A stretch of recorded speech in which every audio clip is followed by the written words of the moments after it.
एकदम प्रभाव, इफेक्ट देखने की स्थिति।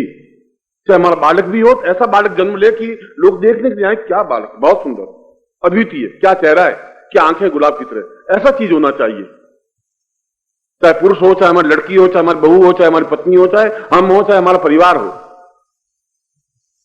हमारे जीवन में इन स्थानों का महत्व है। क्रोध का भी महत्व है।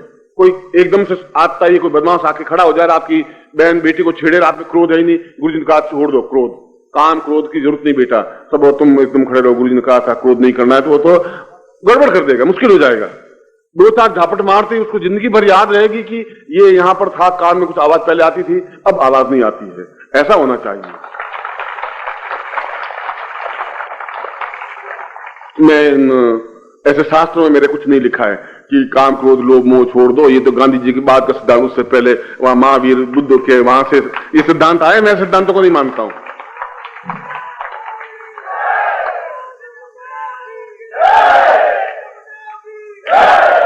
अतिक्रमण नहीं होना चाहिए। क्रोध का अतिक्रमण 24 घंटे आंख लाल ही पत्नी के ऊपर बरसते ही नहीं, साली रान तू बदमाश, तू साली रान बदमाश, तू रान बदमाश, ऐसा क्रोध मैं आपको नहीं देना चाहता हूं। या पत्नी आपका ढोल पीटती रहे 24 घंटे, तुम कुछ करता नहीं, तुम कुछ करता नहीं, तुम्हें साड़ी लाता नहीं, तुम्हें साड़ी लाता नहीं, ये क्रोध, ये ऐसा नहीं। काम हो, क्रोध हो, लोभ भी जरूरी है, मोह भी जरूरी है, अहंकार भी हो, हम में हो, हम हैं कुछ, हम हैं, दुनिया है। अगर हम नहीं है तो दुनिया से मतलब क्या है तुम्हारा? ये सब कुछ होना चाहिए, मगर ये तुम्हारे बस की बात नहीं है। तुम्हारे पास जो है लंजू पंजू काम क्रोध लोभ और मोह है। लोभ भी ऐसा नहीं है कि अपने आप में अद्वितीय हो, क्रोध भी ऐसा नहीं हो कि शत्रु को एकदम से आप आंख से नीचे गिरा सकें, ऐसा संभव नहीं है।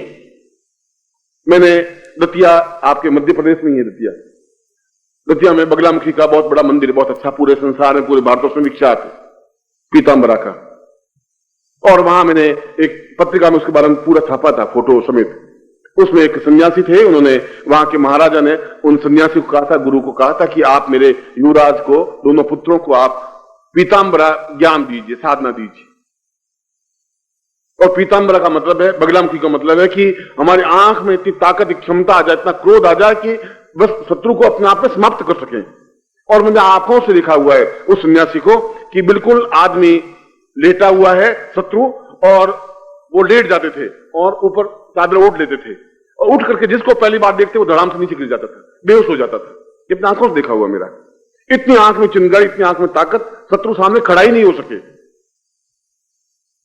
यह भी साधना के माध्यम से ही तो संभव था। इतना पुरुषोचित सौंदर्य साधना के माध्यम से ही संभव है। जब मध्य प्रदेश में इतना पीतांबरी का पीठ अपने आप में पूरे संसार में विख्यात, और हम एक कायर की तरह खड़े हो सकें, यदि हमारे पास कोई स्थिति नहीं है।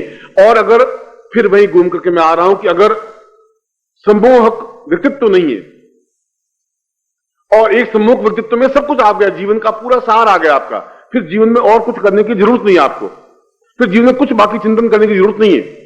उसमें आपके क्रोध भी है, उसमें आपके अहंकार भी है, जोश भी है, क्षमता भी है, ताकत भी है, एक सौंदर्य भी है, और वीरोचित भाव भी है, ऊंचा उठने की भावना है, और जमीन पर पड़े हुए आकाश को छूने की हिम्मत और क्षमता है हमने, और वो होना चाहिए हमें।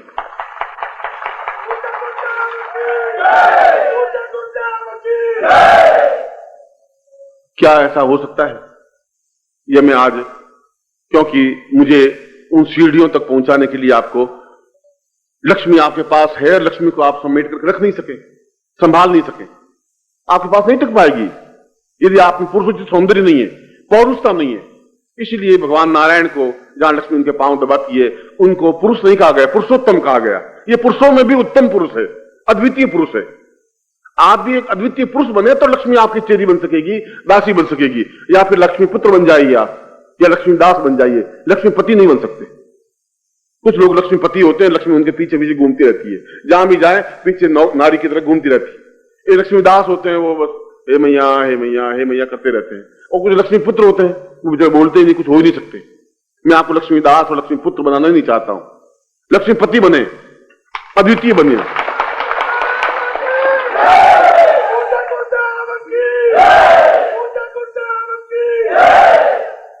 और उस अद्वितीय लक्ष्मीपति, और पति का मतलब जो पद रख सके, इज्जत रख सके, सम्मान रख सके अपनी स्त्री का, उसको पति कहते हैं। जो उसकी मर्यादाओं का पालन कर सके, उसके ऊपर छत्र की तरह रह सके, उसको सुरक्षा दे सके, उस लक्ष्मी को भी, वह लक्ष्मीपति है। अगर हमारे पास लक्ष्मी है तो उसको हम नियंत्रित कर सके, हमारे हाथ में रह सके, जा नहीं सके, वो लक्ष्मीपति बनने पर संभव है। और लक्ष्मीपति बनने के लिए फिर पुरुषोत्तम बनना पड़ेगा आपको। खाली पुरुष, खाली नर बनने से काम नहीं चलेगा। और उस पुरुषोत्तम बनने के लिए फिर आपको एक साधनाओं का माध्यम लेना पड़ेगा।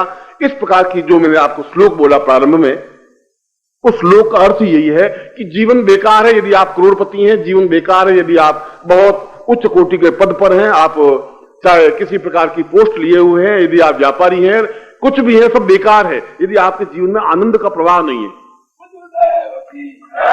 यदि आपके जीवन में जोश नहीं है, छलकता हुआ यौवन नहीं है। और यौवन कोई 20 साल, 30 साल, 40 साल तक ही रहे, ऐसा कुछ नहीं है। यौवन तो 90 साल की उम्र तक भी रह सकता है, 120 साल की उम्र तक भी रह सकता है, संभव है, होता ही है। आदमी चाहे तो नहीं मर सकता। आप में से 100-150 साल आप ले सकते हैं, 150 साल भी ले सकते हैं। अखबार में पढ़ता होगा कि वह चीन में एक स्त्री है 200 साल की है। ये सारी स्थितियां साधनाओं के माध्यम से संभव है, क्योंकि इसका मेरा जीवन इसका उदाहरण है। मैंने कल भी आपको कहा था कि मैं पोथी में लिखी हुई कोई बात पढ़ता ही नहीं हूं। मैं पोथी देखी नहीं कहता हूं, मैं वही बात कहता हूं जो आंखों ने देखी है, जो आंखों से देखा हुआ है। इन साधनों से सफलता मिलती है तो मैं आपको कहूंगा, आप करेंगे, और आप नहीं करेंगे तो फिर मैं करवाऊंगा, ये मेरी ड्यूटी है। मगर आपका मेरे साथ जुड़ना चाहिए।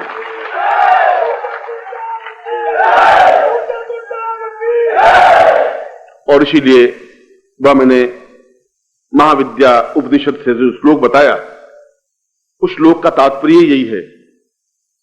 यदि आपने भारतवर्ष को ढंग से देखा हो तो कामाक्षा मंदिर का नाम सुना होगा। और कामाक्षा मतलब है काम अक्षी। कामाक्षा, अक्षी का मतलब है पूरा देखने की क्रिया, पूरे शरीर, एक एक शरीर का अंग अंग अपने आप में आंख हो जाए। ये हाथ नहीं रहे, हाथ भी आंख बन जाए। ये आंख तो आंख है ही, नाक, शरीर, चेहरा, हृदय, वक्षस्थल, कम से कम 10,000 आंखें पूरे शरीर पर हों। इस प्रकार की जो देवी है उसको कामाक्षा कहा गया है। कामाक्षा, काम अपने आप में सौंदर्य, जहां सौंदर्य प्राप्त नहीं हो सकता कोई साधना के माध्यम से, कोई मंत्र के माध्यम से, तो अपने आप में वह कामाक्षा का तात्पर्य एक तंत्र के माध्यम से। और तंत्र का मतलब है कि जो हम चाहें वही हो, क्योंकि हम पुरुषोत्तम हैं। पुरुषोत्तम तो फिर चाहेगा वही होगा, पुरुष चाहेगा वैसा दूसरा करेंगे।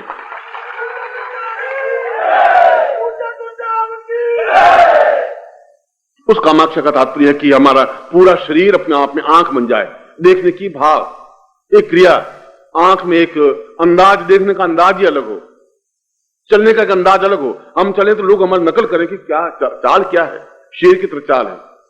उठने की क्रिया हो, बैठने की क्रिया हो, बात करने की स्टाइल हो, हमारी स्टाइल लोग नकल करें।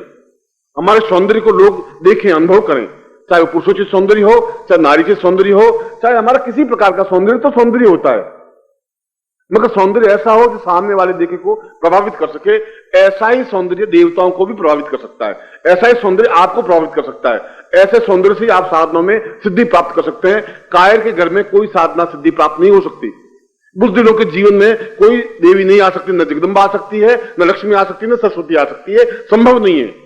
इसीलिए श्लोक में साफ बताया, कामाक्षी का ये जो उपनिषद है उसके पहले ही चरण में ये कहा है, पहले श्लोक में ये कहा है कि साधनाएं करने से कुछ हो ही नहीं सकता, तुम्हारे नहीं हो सकता, क्योंकि आप एक नर हैं। और नर का मतलब है मेरे जैसा एक और चीज पैदा कर दूं, उसको नर कहते हैं। गाय, भैंस एक अपने जैसा एक बछड़ा और पैदा कर देगी। गाय अपने आप में एक बछड़ा पैदा कर देगी। ठीक, हम भी प्राणी हैं, वो भी प्राणी, जिसमें प्राण है हम भी प्राणी हैं। और हम बहुत खुश हो रहे हैं, पुरुष हैं, हम स्त्री हैं, वो नर है। और नर से ऊंचे उठने की क्रिया पुरुष है। तो एहसास होता है कि हम कुछ चीज हैं, कोई गुरु के पास बैठे हैं।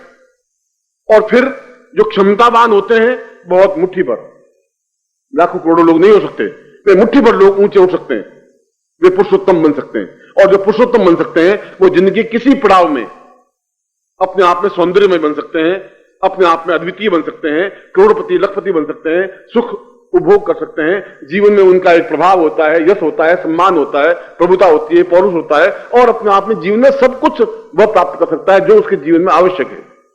चाहे प्रेम हो, चाहे सौंदर्य हो, चाहे पत्नी हो, चाहे पुत्र हो, चाहे परिवार हो, चाहे प्रेम करना भी कोई गुनाह नहीं है। और परिवार को चलाना भी कोई गुनाह नहीं, गुनाह कुछ है ही नहीं। आपकी आंख क्या है उस पर डिपेंड है।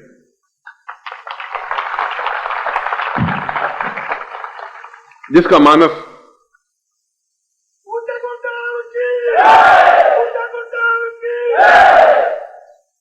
संकीर्ण होता है वो संकीर्ण बात सोचता है। आपके जीवन में पूरे नवरात्रि साधना में जो कुछ आगे साधना में बताने जा रहा हूं, और जो अपने आप में महत्वपूर्ण साधना है, उस साधनाओं से पहले ये जरूरी है, ये अत्यावश्यक है, ये अनिवार्य है कि आपका एक पुरुषोचित सौंदर्य बन सके। आपको मैं 4 महीने बाद देखूं तो आप अपने आप पे गर्व कर सके कि मैं कुछ था और अब हूं।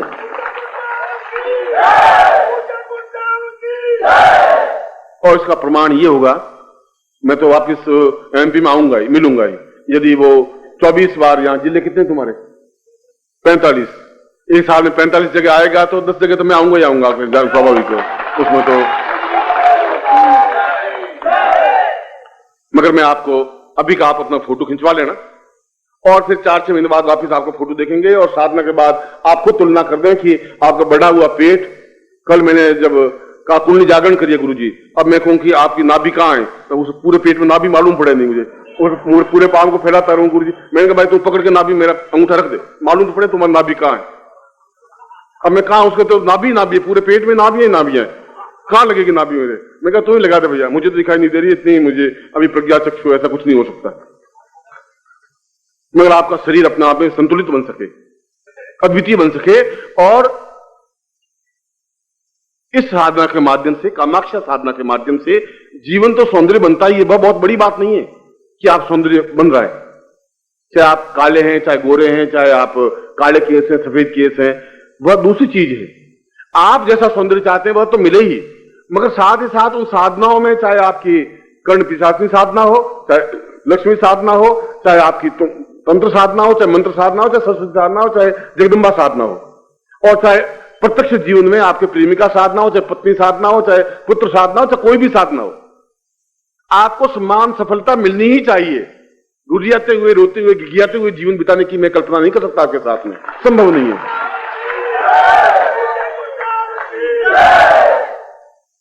और मैं आप में से प्रत्येक को, जो साधना शिविर में भाग ले रहा है, जो नहीं ले रहा है, उन सबको मैं अवसर दे रहा हूं कि आज का यह अद्वितीय प्रयोग आप खुद देखें जीवन का।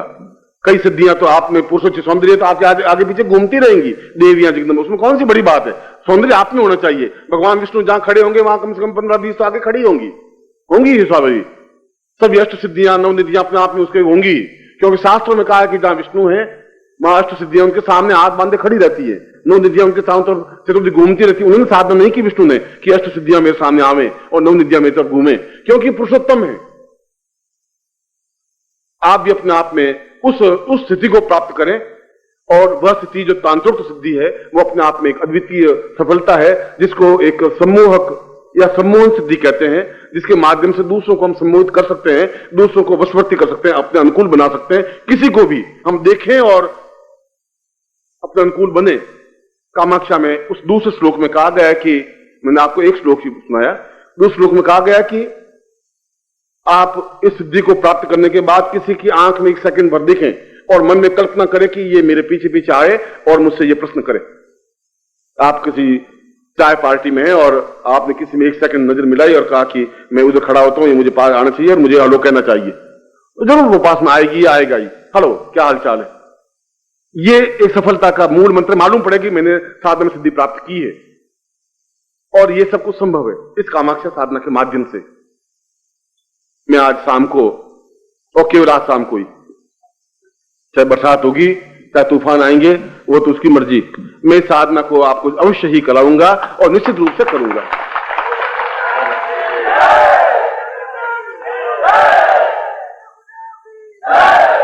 और जो शिविरों में भाग ले रहे हैं, जो 2 साल 3 साल से मेरे साथ जुड़े हुए हैं, आप देखा होगा मैंने किसी शिविर में कामाक्षा साधना प्रयोग करवाई नहीं है। और यहां क्यों करवा रहा हूं ये तो मैं नहीं कह सकता, मगर साधना में करवाऊंगा। और अगले 4 महीने बाद आप स्वयं अपने आप में एक सभी दृष्टियों से संपन्न, ऐश्वर्यवान, सौंदर्यवान और पूर्णतः मैं आपको देखना चाहूंगा।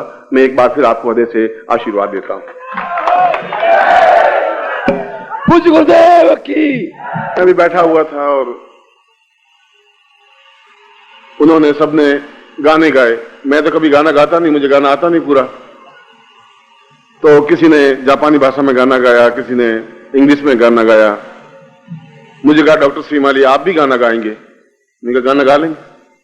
क्या आपको गाना आता है? मैं बिल्कुल आता है। तो उसने कहा कि तरन्नुम में? मैं कहा बिल्कुल तरन्नुम में, ऐसा गाएंगे कि बस आप देखते रह जाएंगे।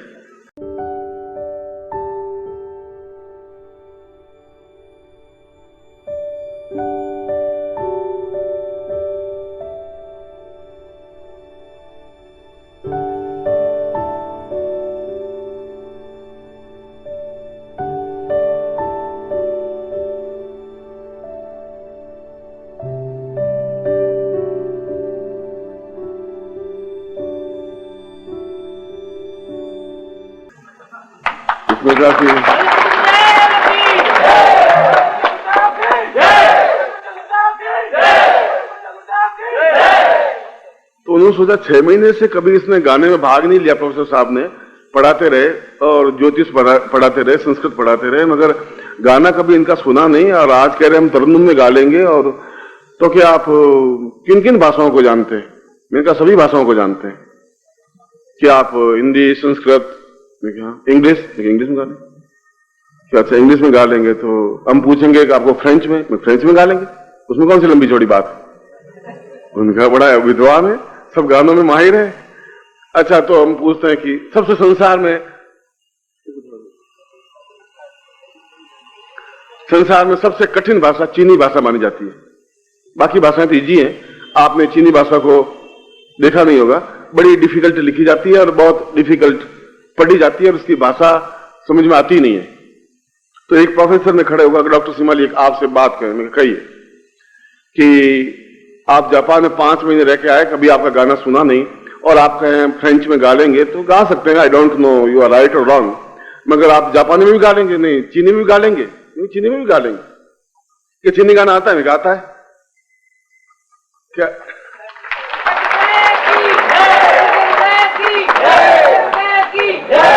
तो सामने प्रोफेसर बैठे हुए थे जापानी, 10-12 प्रोफेसर जापान के थे जो जापानी भाषा पढ़ाते थे। चीनी भाषा के भी 3-4 थे, संस्कृत के भी थे, अमेरिकन थे, फ्रेंच थे। वो यूनिवर्सिटी ऐसी थी जिसमें अलग अलग वोकल साइंस पढ़ाई जाती थी। मैंने कभी चीनी भाषा देखी नहीं, सीखी नहीं, बस ये कभी कभी ABCD जैसे आती है, ABCDEFGH 1 2 3 4 ऐसा कुछ मैं भी चीनी थोड़ी बहुत जानता था। बस ये कि वो चीनी प्रोफेसर थे, उससे कभी हलो हलो कर लेते तो भाई चीनी में हलो क्या कहते हैं और हाय क्या कहते हैं, बस ऐसी 2-4 चीजें सीखी हुई थी। जापानी में भी मोसा तूकू कहते तो वो सोचते थैंक्स बोलते। तो उनका अच्छी बात है, फिर आप आज चीनी में गाएंगे? मैं चीनी भाषा में गा लेंगे। या फिर आप ठीक, बाकी जापानी में गाया, किसी ने गाया, उनका आप डॉक्टर श्रीमाली चीनी भाषा में गाएंगे। हम सोचा सारा चीनी भाषा में 4 से प्रोफेसर बैठे हुए, अपन जोश में बोल तो गए और चीनी भाषा आवे नहीं, आई नहीं आवे चीनी भाषा की, क्या करेंगे? फिर भी बैठ गए। मैंने कहा कि मैं आपको चीनी भाषा में बहुत क्लासिकल सॉन्ग, और इतना क्लासिकल सॉन्ग कि आप एहसास करेंगे कि कोई सॉन्ग एक बहुत प्राचीन, एक उसके भाव और इतने गहरे भाव हैं कि एक अपनी प्रियतमा अपने प्रेमी को समझा रही है कि किस ढंग से तुम्हें जिंदगी में काम करना चाहिए, क्या ऐसा थोड़ा सा उसको पहले भूमिका मान दिया और फिर मैंने गाना शुरू किया। और बैठे हुए थे विद्यार्थी, बैठे हुए थे 1200-1300, और प्रोफेसर बैठे हुए थे, इधर भी बैठे हुए थे। अपने कहा कि चीनी भाषा में कहा कि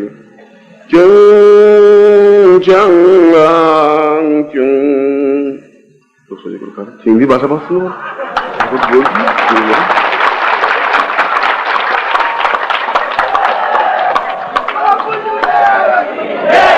अब यहाँ प्रोफेसर की बात कर रहा हूँ। यहाँ गुरुदेव कहाँ से आए? यहाँ प्रोफेसर साहब की बात कर रहा हूँ।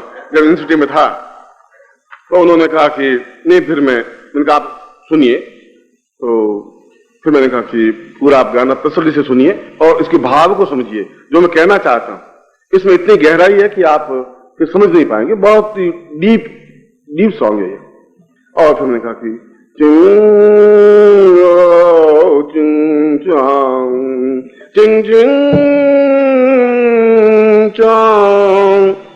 ऐसा करके 10-15 मिनट में चिंग चौंग, इसमें चिंग और चौंग के लफ्ज होते हैं। मैं चीनी भाषा के जो विद्वान बैठे थे वो मुझे बराबर घूर रहे थे। उन्होंने सोचो, मैं जो गाना खत्म किया लोगों ने बहुत तालियां बजाई एकदम से और पूरा हॉल तालियों से गड़गड़ाहट हो गया।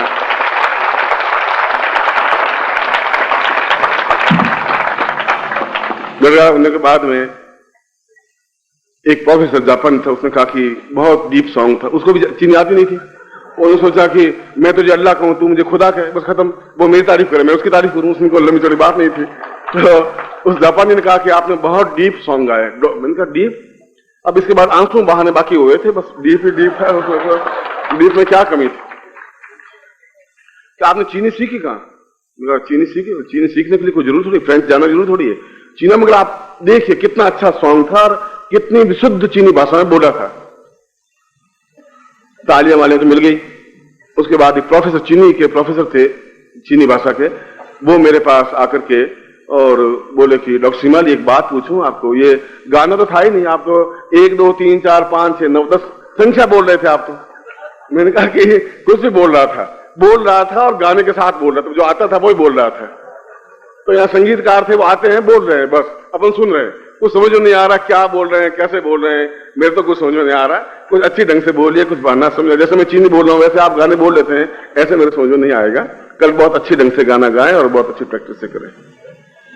बाकी तो आप भी बोल रहे हैं चीनी, क्या जापानी बोल रहे हैं, ये सब समझेंगे, मैं भी समझूंगा हाँ क्या जापानी भाषा है, क्या फ्रेंच भाषा है, बोल लीजिए। तो अब मैं आपको दीक्षा, क्योंकि आप सब उदास से हो गए थे और मैं भी चाहता था कि आपके सामने गाना गाऊं।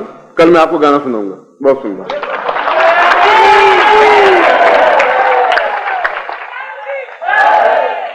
फिलहाल तो ये माइक नीचे रखें, फिर हम वापिस दीक्षा क्रम में आए और विशुद्ध मन से उस दीक्षा को प्राप्त करें जो कि जिस भावना से, जिस उद्देश्य से, मैं कल भी आपको कालिदास का उदाहरण देकर समझाया था कि एक बिल्कुल मूर्ख व्यक्ति भी एक दीक्षा के माध्यम से विद्वान बन सकता है। जैसा मैंने बताया कि स्वास्थ्य को अनुकूल बनाया जा सकता है, जीवन की समस्याओं को सुलझाया जा सकता है और इन दीक्षाओं के माध्यम से जो भी हमारे जीवन की आकांक्षाएं होती हैं, और आकांक्षाएं हों, बिना इच्छाओं के आदमी ऊंचा उठ ही नहीं सकता। आदमी ऊंचाई पर तभी उठता है जब उसकी इच्छाएं होती है, आकांक्षाएं होती है, भावनाएं होती है, प्रतिस्पर्धा होती है, आगे बढ़ने की एक लालसा होती है, ललक होती है। और जब तक गुरु मंत्र आपके पास में है, और कभी आप अभ्यास करें, अभी उसको आप समझ नहीं पा रहे हैं, न गुरु के महत्व को समझ पा रहे हैं और न गुरु मंत्र को समझ पा रहे हैं। गुरु मंत्र का तात्पर्य है कि आपके साथ निरंतर गुरु का साहचर्य, गुरु साथ में है, चाहे आप गाड़ी चला रहे हैं, चाहे आप घर में हैं, चाहे बाहर हैं, चाहे विपत्ति में हैं, चाहे परेशानी में हैं, चाहे बाधा में। इसलिए जब गुरु मंत्र लें तो पूरी क्षमता के साथ लें। और जब मैं आपको शक्तिपात करूं तो फिर मैं इस बात की चिंता नहीं करता कि आप गिर रहे हैं या लुढ़क रहे हैं या क्या कर रहे हैं। मेरी ड्यूटी है कि मैं आपको पूरी शक्तिपात से जो कुछ देना चाहता हूं दे दूं। कई बार आप दुबले पतले होते हैं तो ऐसा मुझे चिंता होती है कहीं एकदम ज्यादा शक्तिपात नहीं हो जाए, बड़ा बैलेंस से काम करना पड़ता है। मगर फिर भी मुझे बहुत प्रसन्नता है कि आप लोगों में एक जागरूकता है दीक्षा लेने की, प्राप्त करने की। इंग्लिश में एक शब्द है स्नेच्ड, छीनना, झपटना। आप गुरु दे या नहीं दे, आपको उनसे प्राप्त करना चाहिए, छीनना चाहिए, स्नेच करना चाहिए, चाहे दीक्षा के माध्यम से, मंत्र के माध्यम से होना ही चाहिए।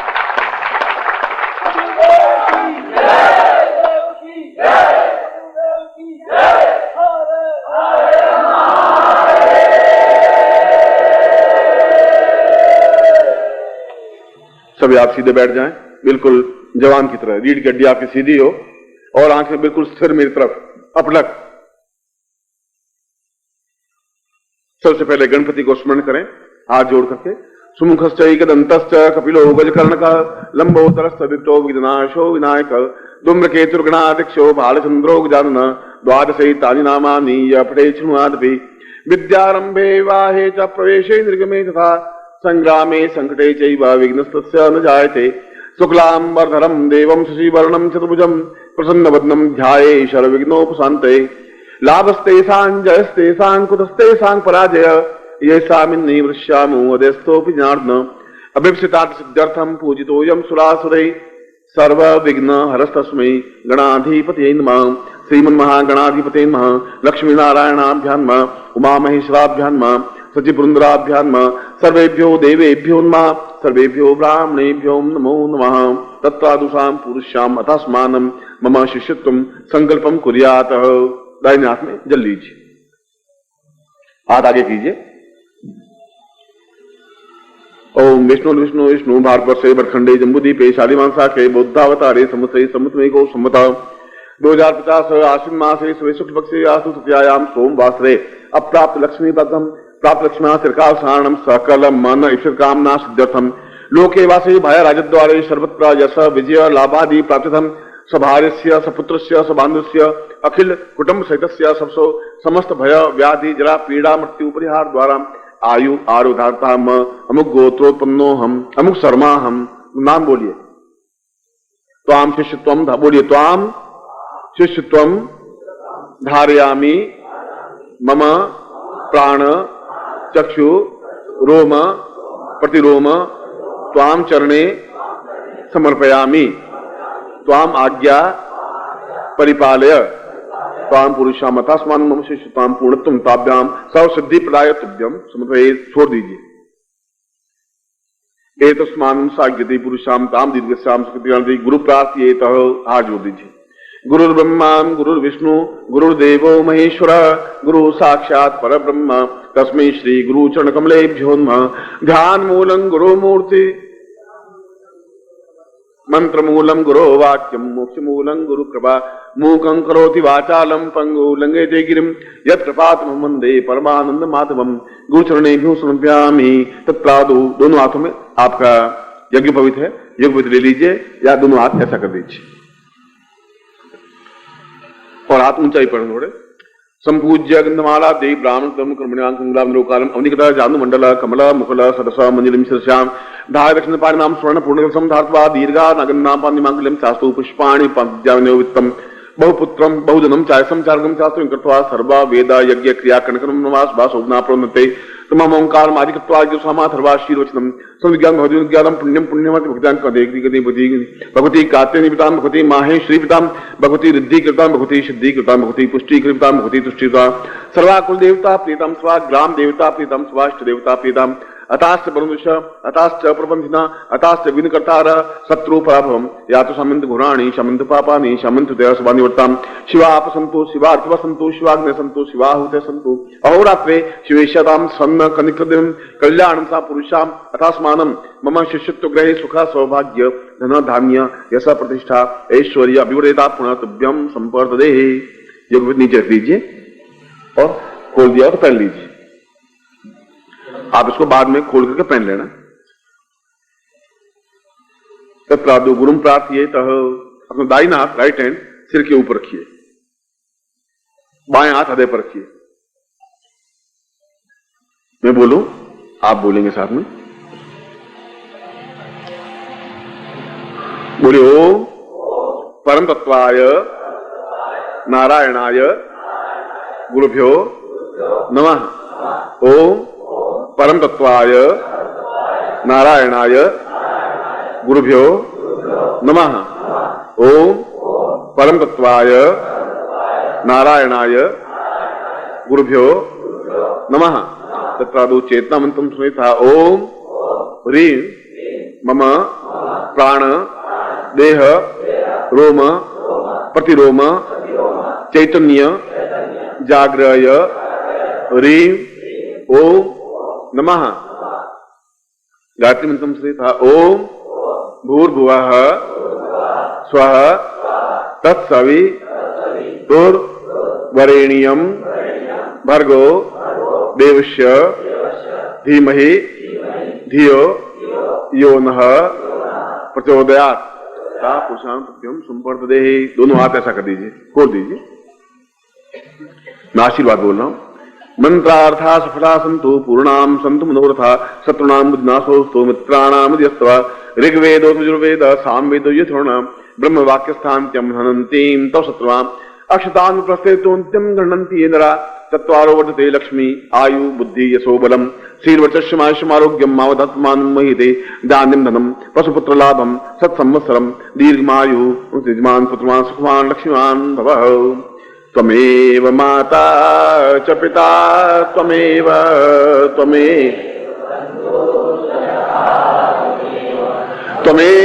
विद्या द्रविणं त्वमेव सर्वम् अनयाम पूजयाम सांगाय परिवाराय सायुधाय सशक्तिकाय महाम ताम पुरुषाम गुरुत्वे त्वाम तुभ्यम संवर्धते अथा सो विशेष दीक्षाम तुभ्यम संवर्धे। आप यहीं बैठे रहेंगे और विशेष दीक्षा का ये माइक बेटा नीचे ले ले।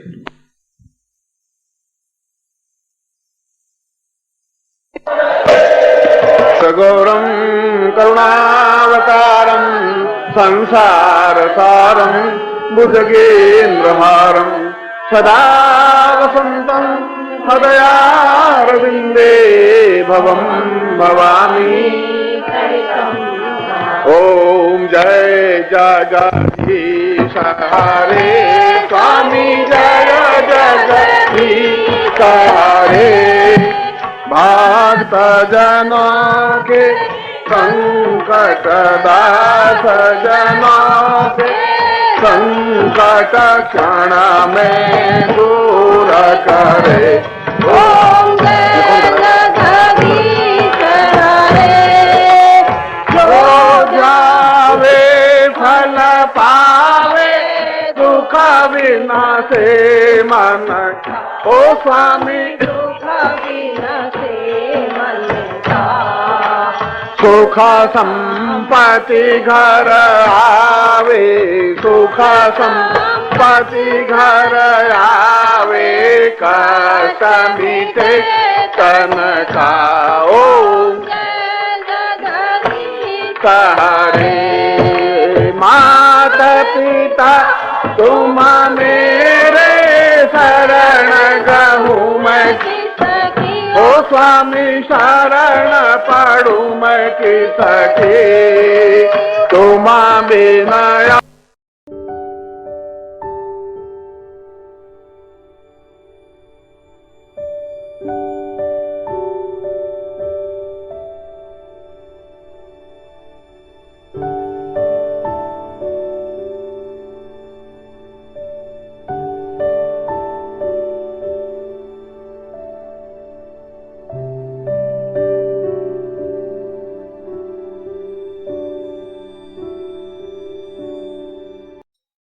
ओम परम तत्वाय नारायणाय गुरुभ्यो नमः। ओम ह्रीं मम प्राण देह रोम प्रतिरोम चैतन्य जाग्रय ह्रीं ओम नमः। ओम भूर्भुवः स्वः तत्सवितुर्वरेण्यं भर्गो देवस्य धीमहि धियो यो नः प्रचोदयात्।